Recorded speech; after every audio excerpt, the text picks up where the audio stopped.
What is up, gamers? It's Electrified DBD, and today I'm bringing you guys another video explaining how the new ranking system works in Valorant. Before I get into it, thank you guys so much for the recent success on my last ranking system video. I really truly appreciate all the support. It's over 7,000 views, and that's just crazy to me. Thank you guys as well for 200 subscribers. That's just insane. I really appreciate all the support, and I'm really glad you guys found it helpful. Without further ado, I'll get right into the details on the updated ranking system. So, as many of you know, before the recent patches, your Valorant elo was measured by simple arrows that were extremely unspecific, and you didn't really know how close or far you were to the next rank.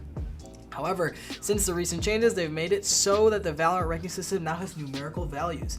In order to level up from each rank, you need 100 rank points, or RR. How you can get RR and how you can lose it is where the important details come in. Let's say I was Gold 3 pushing myself towards Plat. Once I would rank up to Gold 3, I would need a 100 total RR to get myself into Plat 1.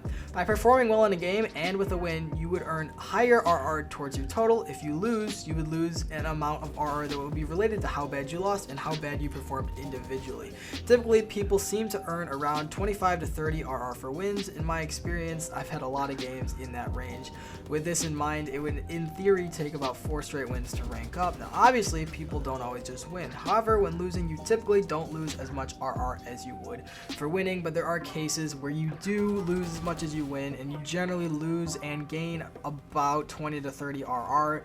Generally though, when you lose, it's closer to 20 RR, and when you win, it's closer to 30 in the lower ranks. In the higher ranks, it's obviously different, and this is just in my experience. It's not going to be the same for everybody, and individual skill doesn't matter as much. It more matters how close the game was. So if you won 13-0, you're going to gain more RR than if you won 13-11. And so as long as you're playing on a consistent basis, giving yourself the best chance to have more than a 50% win rate, you should be showing positive trends the more you play.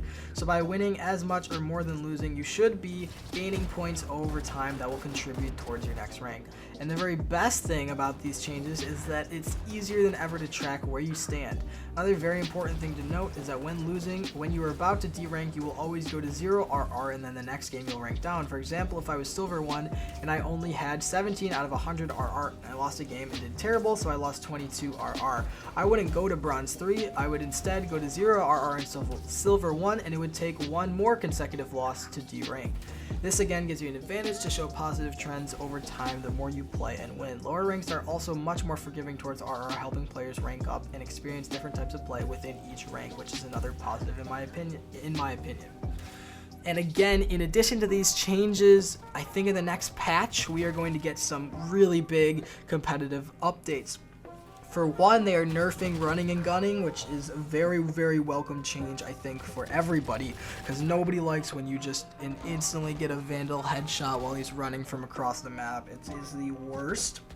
So they're nerfing that, as well as they are going to make it easier to rank up, especially in the high ranks, and they're going to make it a little bit of, you know, better matchmaking, I will say.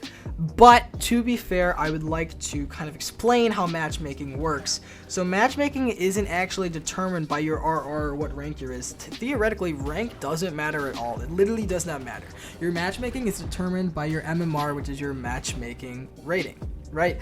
And so it is determined by that, and that didn't get reset by the season. So let's say a Radiant has 500 MMR, and you know, me as a Silver 3 has 100. I'm gonna be getting matched up with people around 100 MMR regardless of whether they're Gold 3 or Bronze 3, right? So as long as they're in my MMR range, that's where you're getting matched up with. Same with Radiants at 500. So if you're seeing Radiants in your Plat games, or like people who were Radiant, you should either be a very good Plat or, you know, another Radiant from last season. So that is kind of how it works. So I just wanted to kind of just say that, because I know a lot of people have been confused by that, especially early on in the season. So I really hope that you guys kind of understand that a little bit more.